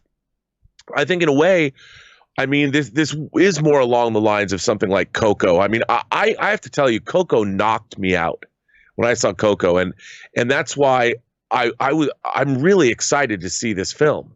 I think it's ballsy or you know, even Up. The movie where Pixar is dealing with humanity. I mean, I would assume so, having not seen Soul. I don't know. But it's a different proposition. I mean, a different audience, I think, even. I don't know what the breakdown is. I would love to see what the box office breakdown is on the different Pixar movies and find out, okay, Finding Nemo and the Toy Story movies and the Cars movies, that's one thing. But Inside Out and this and Up, how do those movies, and Coco, when you're dealing with human characters, I wonder what the box office differential is there. Kind of interesting to see. Inside Out made $850 something million. Wasn't a $1 billion film like a lot of those other ones that you mentioned. Right. Coco was quite successful, made $800 million. Not quite as much as, say, Inside Out, but it did really, really well. And, you know, I still remember, like, when Coco was coming out, I wondered, like, it was big, bright, musical, blah, blah, but I wondered at that point, but, you know, it's about the kid going to the ghost world, you know, and which is a very, I mean, it's a huge celebration, it's a big, important thing as far as Mexican culture goes. I know about as much as about Mexican culture as Taco Bell knows about real Mexican food. So, like, take that with a grain of salt. But again, it just had, it distinctly felt very different than Soul did, right? Soul doesn't feel like it's targeted at kids. Coco felt like it was targeted at kids, even with the subject matter, which I had some doubts about, right? But it made $800 million. I just don't know that Soul would have done the same.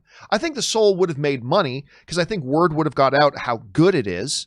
And I think more and more people would have been attracted to it. And I think maybe once a lot of parents saw it themselves and then felt comfortable with it, then probably would have brought their kids or whatever. But I think it just would have faced some extra challenges that even a Coco didn't face. I just think there would have been some extra challenges there, but it's interesting to see. I can't wait to watch it though. I cannot wait to see this thing. I've been excited to see this thing for a while. Okay. Next up, Eric C writes, to the Spider-Man discussion, prior to the movies, you often discuss the Marvel characters that you hope to see in the new movies. Now it has become a bad thing. Many quote unquote fans are screaming for Iron Man like in the Civil War comics. Now fans are crying about Iron Man Jr. in Homecoming. Tony only had 8 minutes of screen time, and in Far From Home only had 30 seconds. Still Spider-Man's movie. The third act's theme for both movies was to strip away the toys and use his own abilities. No, like, a lot of people were concerned, including me. I was very concerned about, because they advertised it. The trailers made it look like Tony Stark was going to be in half of that movie. The trailers did. The trailers made it feel like half of that movie, and that's why you saw a lot of memes going around, you know, Iron Man 4 with guest star Spider-Man. Remember those memes, those posters were putting out before Homecoming? Now, to our relief, we saw the movie, and Tony was only in it for a marginal period of time throughout the film. That was great. The Spider-Man Jr. thing isn't a commentary about how much time Tony is in the movie. It was really more about, they stripped away who Spider-Man is, and they said, this is what makes him special. He has the magical Iron Man suit, only it's got a different paint job. It's got the Spider-Man logo. See, it's different. No, it's the same thing. It's an Iron Man suit with its own built-in AI that talks to him just like Tony's armor talks to him, because Spider-Man isn't cool enough. That was the problem. to me. The fact that Tony was there is fine, especially the way they used him. I was worried, Rob. I was very worried before the movie came out because the trailer made it look like half of this movie was going to be Iron Man, but it wasn't, and that's great. I just thought they went way too far in saying, hey, Iron Man's popular. Let's make Spider-Man like Iron Man. Yeah. How boring. Iron Man doesn't have a portable AI that talks to him? Come on. All the kids know only the coolest characters have their own AI that talks to them. Got to give him that. Anyway, so that was a side thing. But then they carried over that motif that Spider-Man needed somebody else into Spider-Man Far From Home. And I like Spider-Man Far From Home. I'm a fan of that movie. I am. But again, he had to have his hand held by, whether it was the real Nick Fury or not, or Hap or something, he had to have his hand held. And the concern is going into this new one is that, are we getting a situation again where Spider-Man once again has to have his hand held? Only this time it's going to be by Doctor Strange. I'm not saying it's going to happen. Just saying that's the concern, because they've already done that in a couple of movies already. And at some point, you just got to let Spider-Man be Spider-Man. So I don't know, Rob, how would you respond to that?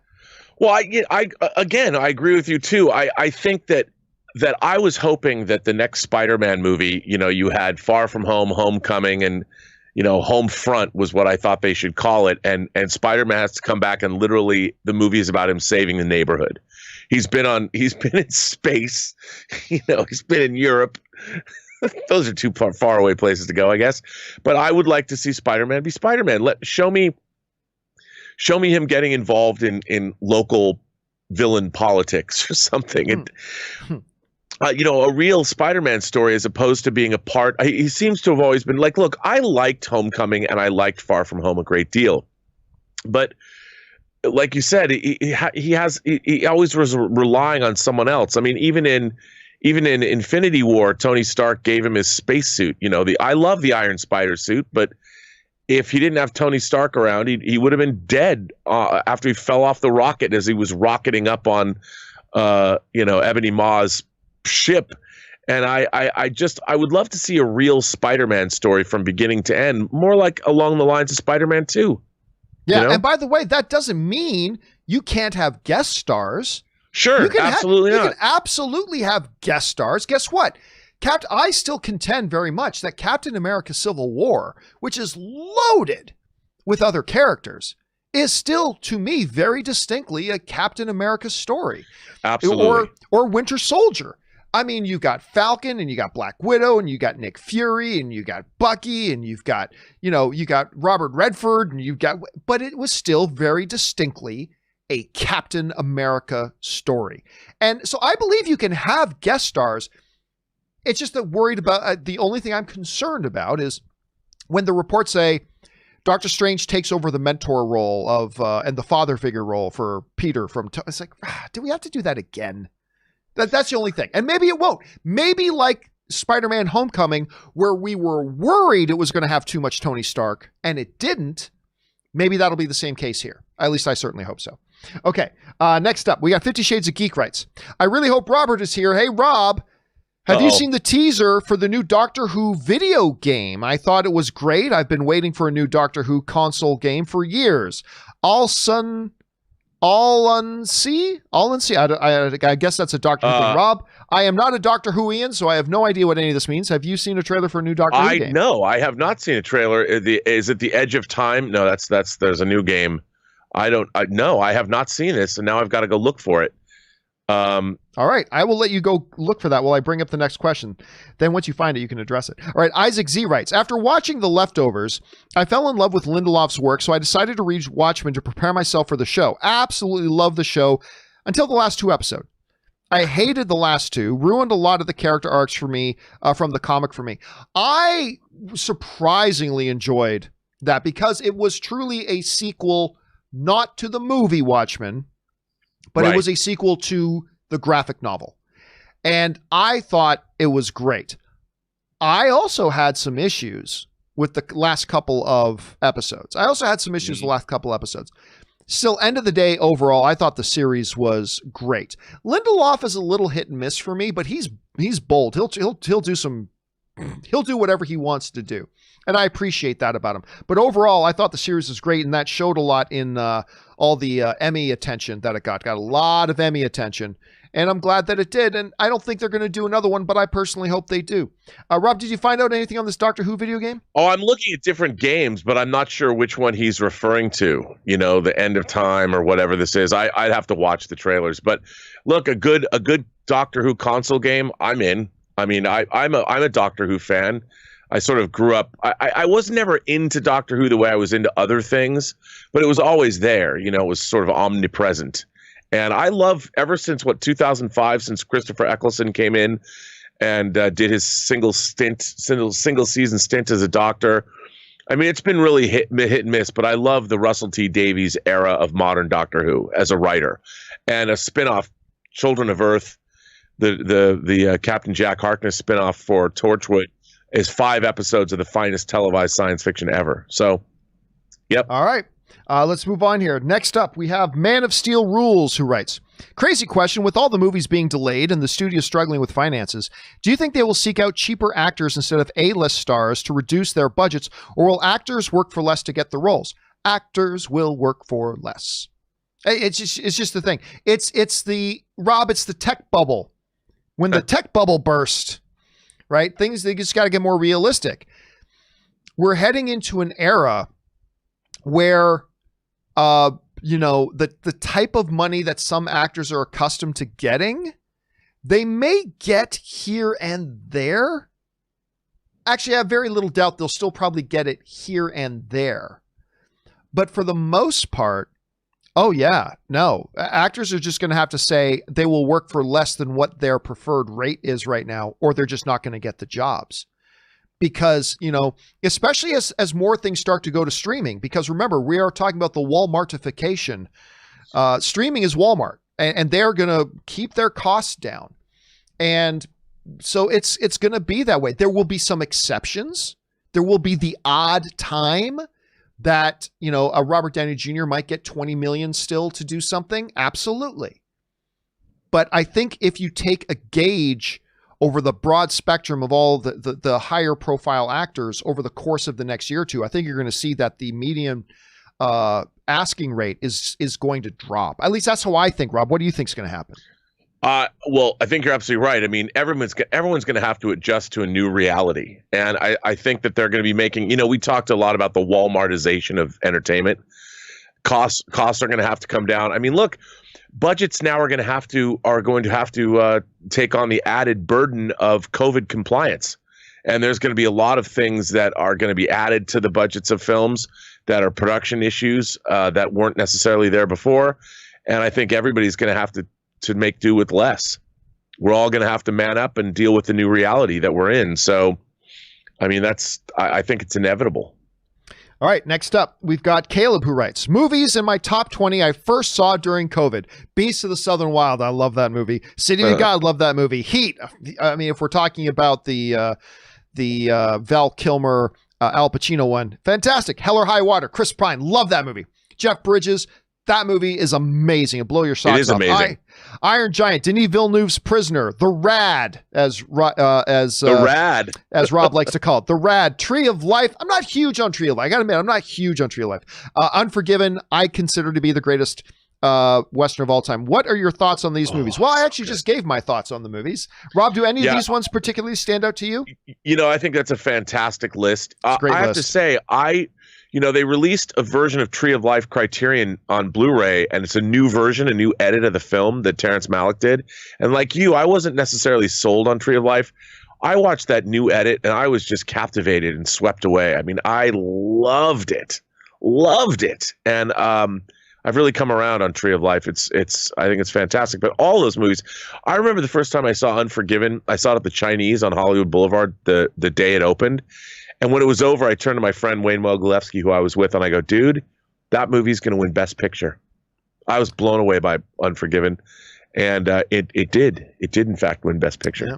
And, of course, don't forget about the sequel to The Rad, as Rob calls it, The Rad 2. Even radder. The Rad 2, even radder. All right, let's move on here. Caleb writes, how is Anne liking Battlestar? We're still only on the mini-series part, but she's really enjoying it so far. We've got sidetracked with Schitt's Creek. Had she never seen it? She had never seen Battlestar Galactica. No way. Yeah, so we were over at Aaron and Tom's the other night, and Aaron just bought Tom the Battlestar Galactica tabletop game that you got to pay like $300 for. And Anna's like, well, wow, I've never seen this. I'm like, okay, we've got to watch it. So we started watching, think she's really into it, but we've gotten sidetracked after Schitt's Creek won all the Emmys. We were like, okay, we should check this out. It's a Canadian show and I've never watched it. Rob, have you watched Schitt's Creek? No. Holy shit, it's funny. It's a good show. I mean, I have discovered 2 Canadian shows recently that I feel bad that I never knew about. Kim's Convenience and Schitt's Creek. Oh my God. There's a reason, because Rob, the most recent Emmys, it won Best Lead Actor, Best Lead Actress, Best Supporting Actor, Best Supporting Actress, Best Screenplay, Best Director, Best Comedy Series. And like, it won everything. It won everything. And I'm watching this, I'm like, oh my God, this show's so great. So anyway, so we get back to the question here. So we got sidetracked, but we'll pick back up with Battlestar. She's enjoying Battlestar so far. Please watch The Americans. Top 5 TV show for me. Great writing, characters, acting, all with plenty of realism in a great world. 6 fantastic seasons. It's on Amazon Prime, I think. Listen, it's funny because Ann and I were just talking last night because we are motoring through these Schitt's Creeks episodes. Like we're doing about 5 a day. And we were just talking last night, what are we going to watch after this? Might have to be The Americans. Well, we got to get Ann through Battlestar Galactica. Then once she's through Battlestar Galactica, then we'll probably get on The Americans. That's been one that's been on my list for a while. All right, David Crabtree writes, so yesterday was the 245th birthday of the U.S. Navy. In honor of that, here's just a few of my favorite Navy-related films. Top Gun, Hot Shots, A Few Good Men, Behind Enemy Lines, The Incredible Mr. Limpet with Don Knotts, ladies and gentlemen, Men of Honor, Down Periscope with that's the one with Kramer. Is that not the one with yes, I think it is. Why am I forgetting he plays Beast as well? Grammer? Kelsey Grammer, that's it. An Officer and a Gentleman. Rob, I was just talking to somebody, I don't think it was you, recently about Officer and a Gentleman. That is a movie that has tragically been forgotten about. Lou Gossett Jr. Oh, it's so good. He won the Academy Award for that. Richard Gere, who I think that's still the best Richard Gere thing. Officer and a Gentleman. Love lifts us up where we belong. I mean, the great song with it. Oh, if you haven't seen it, absolutely need to watch that one. But dude, nice list. How can you talk about great Navy movies and not mention Hunt for Red October? Oh, come on. Oh, Hunt for Red October. I mean, it shows that the U.S. Navy is the greatest fighting force ever seen. The smartest, too. Other than your absence of Hunt for Red October, David, excellent list. Excellent list. All right. Anonymous writes, what movie is this from? I will be forever impressed if you guess correctly. Ho, ho, ho. Put 'em up, put 'em up. Don't know. I don't know either. I can think of a couple things that sounds familiar from, but I'm not sure off the top of my head. All right. Last question we have. From that we'll do with Rob here, call from Preston the Kryptonian writes, John, have you heard of YouTuber James Hobson? No. And that's okay, because I'm sure he's never heard of me. He apparently created an actual lightsaber which ignites, lights up, and is hot enough to cut through steel. It can even change colors. I wonder if this can even be legal. Well, I'll have to look this up. I mean, I will have to obviously go and look this up. Somebody creating, how is that even possible? Not sure. But thank you for putting that on my radar, though, Preston. I'm going to have to go and look for this myself. Oh, and hey, special thanks to Michael G, who just sent in a super chat badge. Thank you so much, Michael. I appreciate that, man, very much. It's pretty cute. I like that one. For you guys who are watching live in the chat, you can see it. It's a really cute one. Okay, let's get one where we can actually have Rob answer. Oh my Josh writes, Kevin Feige is a planner. With Disney's refocus on streaming, how likely do you think he will alter his MCU plans more than just pushing dates back? Over under 20%, we'll see some kind of X-Men TV show in the next 5 years. Could be the next Disney Plus tentpole show. Well, here's the thing though, oh my Josh, Kevin Feige doesn't get a vote. Kevin Feige, it's not up to Kevin Feige where things go. It's just like Alan Horn. By the way, Kevin Feige has a boss, Alan Horn. He doesn't even get to say where things go. Under this reorganization, there is a new branch at Disney.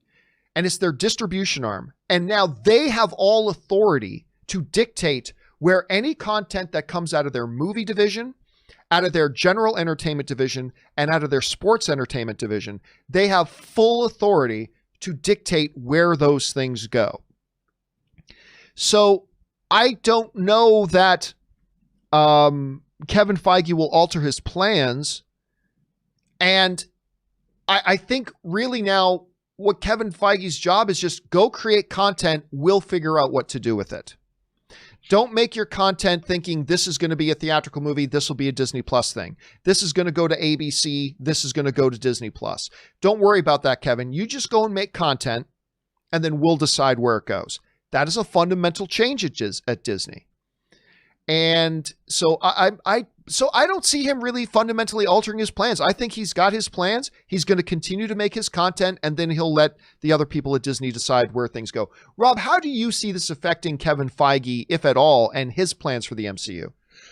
Well, I don't see. I think Kevin Feige can pretty much do whatever he wants because he's obviously shown. I mean, he's the most successful producer in all of Hollywood history. And I think people tend to forget that the architect of the MCU did it in a decade. And I think whatever he wants to do, he can do. And I think he's right in the sense that he's built something. They had 23 movies in the Infinity Saga, and it was great. Now he has to figure out. I think he's being very shrewd. He's starting again. It's almost like they went back to square one, and they're going to build up from there. They've got streaming shows, and they've got new movies that are going to be combined, and he's going to be doing everything that he can to create something even bigger and better and broader. I don't think he's in a real hurry to get to the X-Men. I think we're going to see the Fantastic Four before we see X-Men. And in terms of television, I think they've got enough on their plate. I don't think we're going to see these things happen. We're going to see it all happen in Kevin Feige time, but I don't see it happening anytime necessarily soon. They don't need to get to the X-Men yet. I'd love to see their take on it, but they don't need to do it right now. Yeah, and they've got a full plate. Rob, we've taken you over time a little bit. We know you got a lot of things you got to do. Thanks so much again for being here, dude. And in the meantime, where can people follow you and your adventures online? Well, you can find me on Twitter at BurnettRM. Find me on Instagram at Robert Meyer Burnett, or come over to the Burnett Work on YouTube and join the Intergalactic Imagination Connoisseurs Film Festival we have running over there. We're debuting movies every day this week. And if you ever wanted to make a movie, John, you tell people you had a great Thoughts on Walks, where you talked about making a movie. Well, here's an opportunity. We've got a film festival running. We're taking entries through December 1st. You all should join. Make a movie. Send it in. All right, dude. Thanks for being here, and I will talk to you again later, my friend. Have a good one. All right, man. All right, guys. That is the great Mr. Robert Meyer Burnett. We still got some time here, though, guys, so let's keep on rolling through your questions. Next one up comes to us from Ramen or Pho. Writes, I'm a ramen guy, by the way, although I like good pho. I really do. All right. Oh, my God. Kim's Convenience on Netflix. I was just talking about that. That show is so freaking awesome. I cannot believe how good that show is.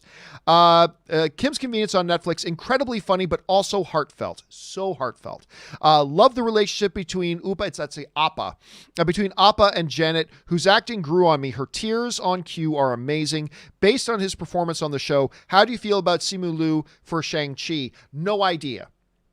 Because obviously, his character on Kim's Convenience is going to be a radically different character. And I have no sample size for Simu's talent. I have no sample size other than Kim's Convenience. So seeing as I've only seen him as this one character, I can give no opinion about how I think he'll do as a completely different character. If I had seen him in 3 or 4 different things and we'd have a taste about how he can transition from one type of character to the next, then I would have an opinion. All I can say is I love him on this show. I love this show. If you haven't watched Kim's Convenience, Appa is probably right now one of my top 5 favorite characters on television, period. But he's very, very good on this show. So high hopes, good Canadian kid. Let's see how this all goes. All right, next up. I'm glad you're watching that show too. Zanato writes, Hi, John from Australia. Hello. Love your daily insight, but don't always have time to listen to the entire show unless I run at like 125 speed on YouTube. This is a beautiful compromise as you and Rob still sound perfectly awesome at this speed. Well, hey, man, I'm just glad you're here. You consume it whichever way is good for you. And don't forget, we also have the audio-only version of the John Campea Show. Just look for it on your podcasting app of choice, so it's always there for you as well. And hey, you listen to it at whatever speed you need to listen to it at. Some people have a hard time doing that because some say I talk kind of fast, but I'm glad you're consuming it. Whatever way is good for you, man. I'm glad you're here. Thanks for that, man. All right, next up, Russell Amador writes, hey, John, not going to lie, one of the good things to come from work from home was finally giving the boys a chance, which I regret not doing since season 1 first dropped. Now I'm itching for season 3, but Homelander himself posted on IG, filming to begin soon. Yeah, see, I don't know how soon. First of all, how good is The Boys? How good is The Boys? Now, when they announced that The Boys season 3 got a green light, Seth Rogen, one of the producers on the show, came out and said, no idea when we're going to be able to shoot this. So it may still be up in the air a little bit, but I'm hoping that is a sign that maybe they'll get to it soon. Because honestly, right now, I have no idea if we're even going to get The Boys in 2021. We may have to wait an extra year and not see it till 2022. Hopefully, though, this is a sign that they're going to be able to get into production sooner than expected and that we will still get a Boys season 3 in 2021. That would be fantastic. I can't get enough of this show, and I'm just really looking forward to it. Glad you got... Hey, listen, COVID sucks, man, but in every sucky situation, try to find those little silver linings. And that one little silver lining for you is having the time to get on board and check out The Boys. I'm glad that you enjoy it. All right, Alex Waters writes, wow, today Sony announced Spider-Verse, Toby and Andrew. I'm excited, but I know you think it's cheesy. Sony did not announce that. As far as I know, Sony did not announce that. So let me just double check. So I don't know where you're getting that information from. But yeah, Sony has made no such announcements. I know there are people spreading rumors about that, but just be clear, no, Sony has not announced anything like that. So don't be misled. I know I've seen some people like running titles to say like, it's official. No, it's not.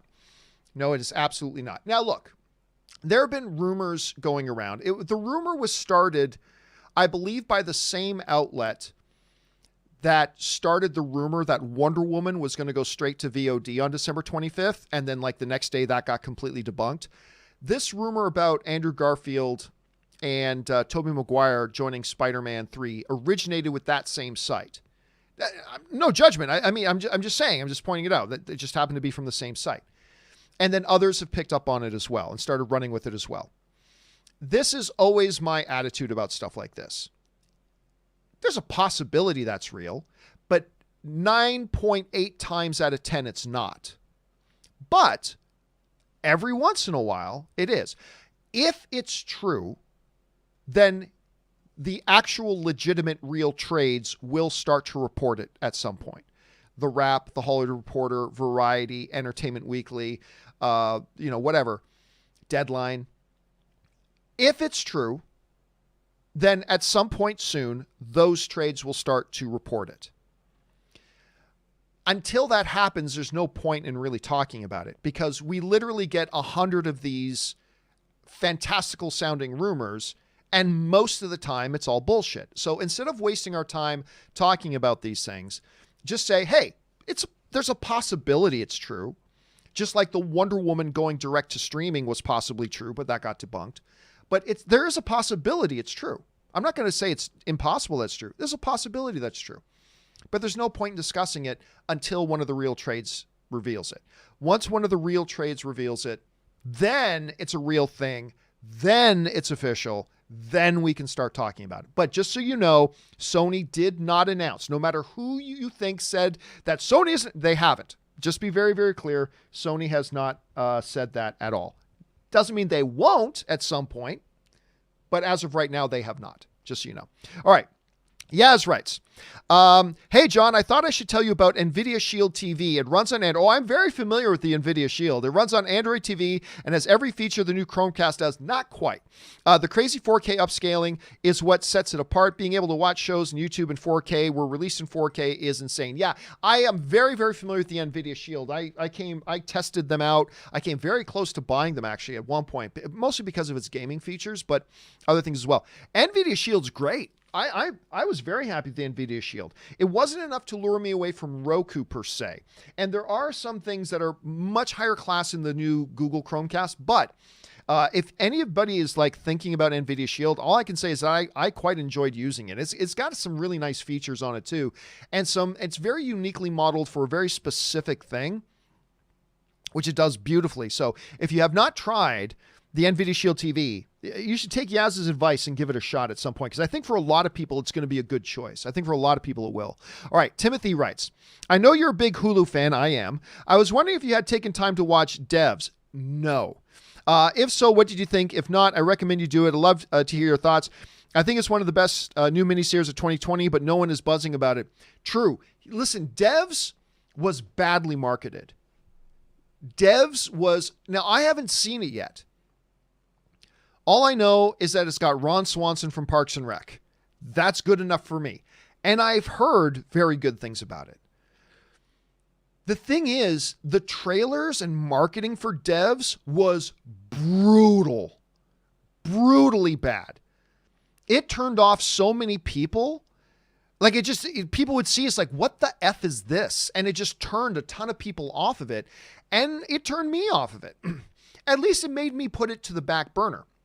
Now, I have heard, in the meantime, nothing but great, incredible things about it. And so at some point, Nick Offerman is the guy who plays Ron Swanson. Ann and I are both Nick Offerman fans. And so we both want to watch it at some point. But because the marketing for it was so bad, it's been pushed down our queue. So like The Americans is ahead of it. And now we got to get through this. So there's probably 3 or 4 other things. But at some point, I do want to get around to watching it because I'm hearing nothing but good things about it. All right, next up. My Comic Planner writes, Part 1. Hey, John. I notice you have mentioned often that you have friends over to your place a lot for games and movies, etc. But I'm curious, with COVID and all, how do you make sure everyone is safe? Do you all wear masks, or does everyone agree to get tested? Just curious, because I have thought about doing the same thing, but have been scared to death of me or my friends getting infected. So let me know, what is your recommendation? Excellent question. So, yes, from time to time, Ann and I will have a couple of people over. But it's always the exact same people. And we know that we are the only people those people see. You see what I'm saying? So all of us have been tested. But beyond that, like Kaori comes over here and she hangs out with her boyfriend. But we know her boyfriend and us are the only people she sees, right? For example. We know that the other friends of ours, we know where they live, we know that they're good, and we know this is the only place they come and hang out. And it's been like that for 6 months. We will not ever have like more than 5 people here, for example. So yeah, we are very careful and very cautious. Again, to us, it's the matter of, there is nothing you can do. You know, I've said this many times on the show. There's nothing you can do to guarantee, other than slapping on a hazmat suit and living in it, there's nothing you can do to guarantee you're not going to get COVID. However, as I've always said, there are ways you can conduct yourself to minimize the possibility that you get or transmit COVID. To minimize those things. Just like I believe it's cool to go to a movie theater if the movie theaters have the proper safety procedures in place and everybody follows it, then I think that's fine. And so we kind of have our own little rules for who comes over. So like, we don't have a bunch of strangers come over to our house. We haven't for like 6 months. Rob doesn't, for example, doesn't even come over to do the shows here. I've seen Rob once, like in the last 5 or 6 months. I've actually seen Rob in person like once in the last 5 or 6 months.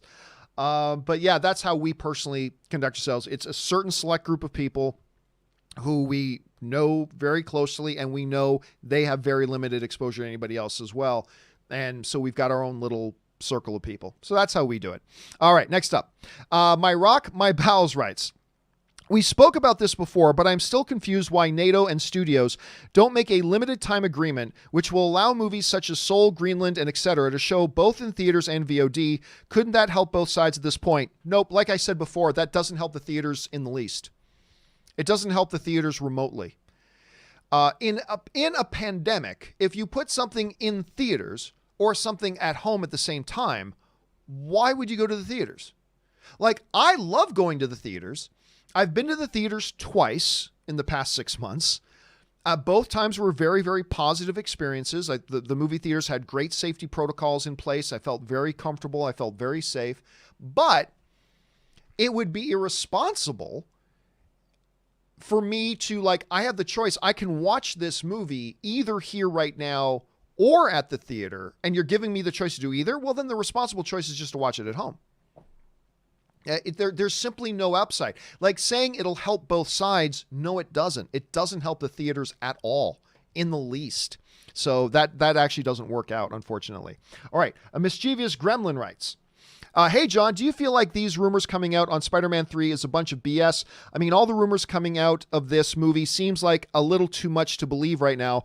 I'm not believing anything until Marvel actually announces it. That's the exact attitude you should have. Hear it. File it away, just in case any other corroborating evidence comes out or other reports. So file it away. But I would say this. Don't forget, we live in a world right now where Ben Affleck is back as Batman. We live in a world right now where Jamie Foxx is back as Electro. We need to redefine what impossible is and what impossible is not.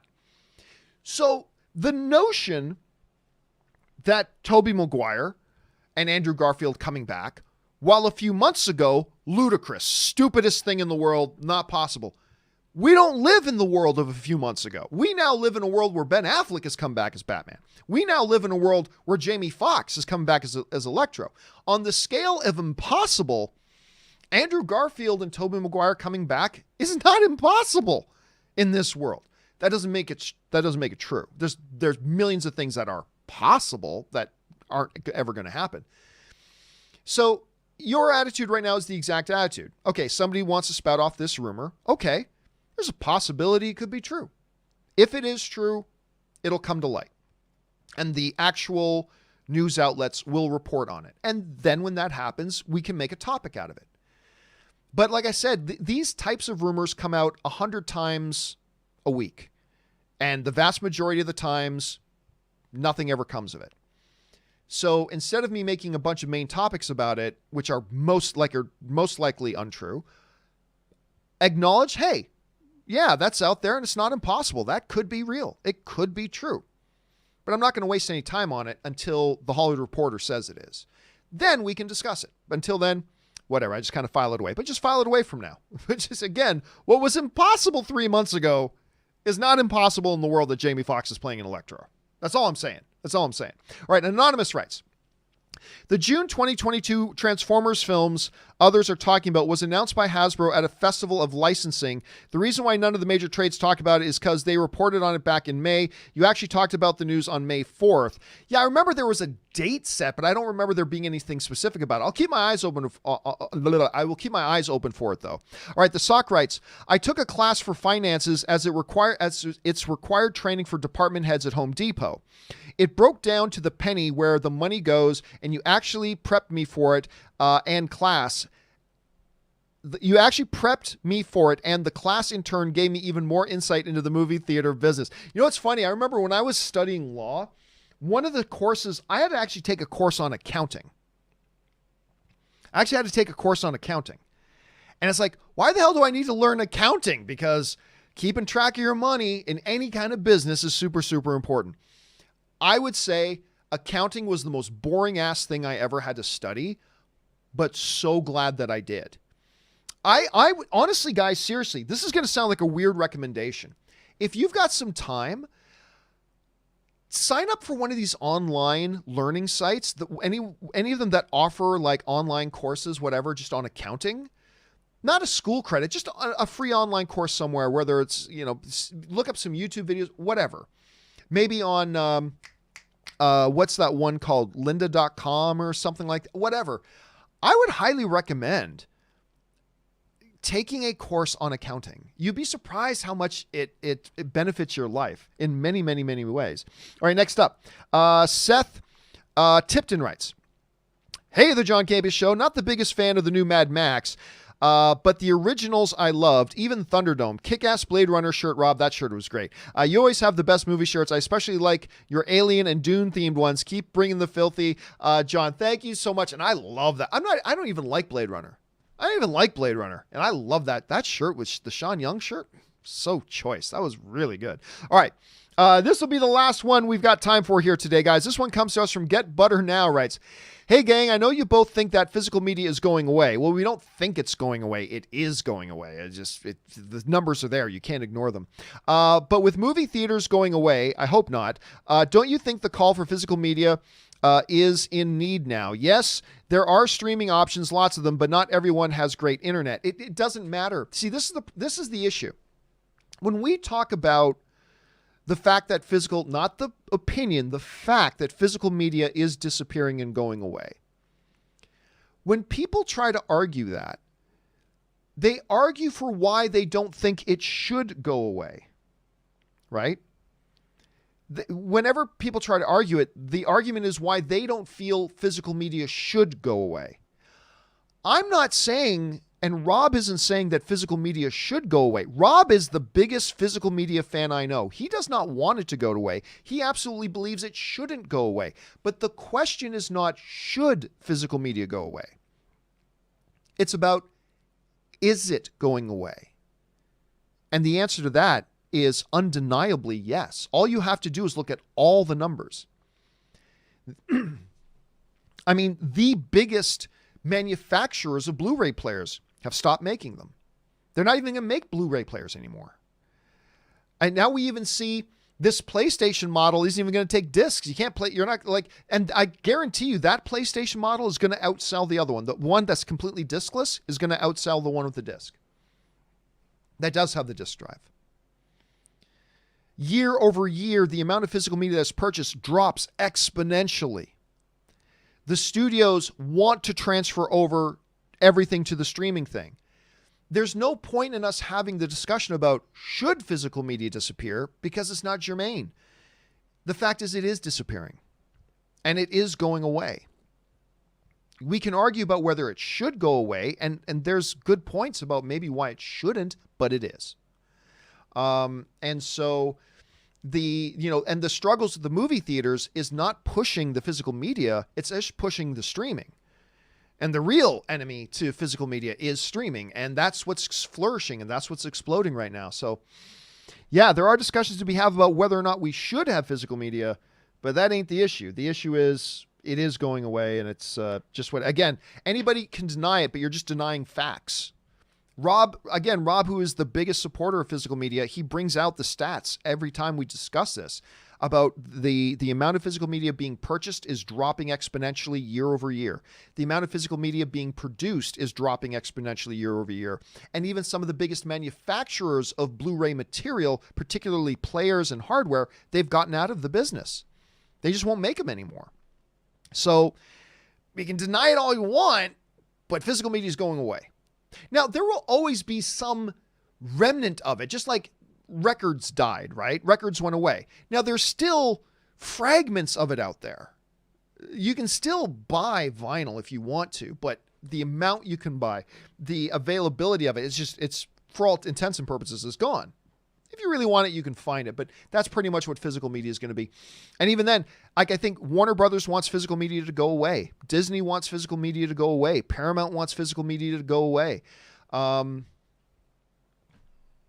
it's not a matter about should it, it's a matter of that it is. So that's the sucky part about it. Anyway, guys, That'll do it for today's installment of the John Campea Show. Thank you so much for being here and making this show a part of your day. Thanks to Robert Meyer Burnett for being here. Thank you to all of you for making this show a part of your daily routine. There's other things you could have been doing. We're so glad that you decided to spend part of your day here with us. And a special thank you to all you guys who sent in the live questions for two reasons. You gave us great fun things to talk about, and you supported the show while you're doing it. And by the way, speaking of the live questions, there were still a handful of questions we didn't get around to. Jessica, Kevin, and the American Kid, another anonymous viewer, and a couple of others. Do not worry. When we get to the live questions part of the show tomorrow, we will lead off with your questions. You sent them in. They're going to be answered properly on the show. All right, guys. That will do it for today's installment of the John Campea Show. Remember to do the 4 important things, guys. Stay smart, stay safe, take care of yourselves. Please take care of the people around you. That'll do it for me now, guys. My name is John Campea, and until next time, my friends, bye-bye.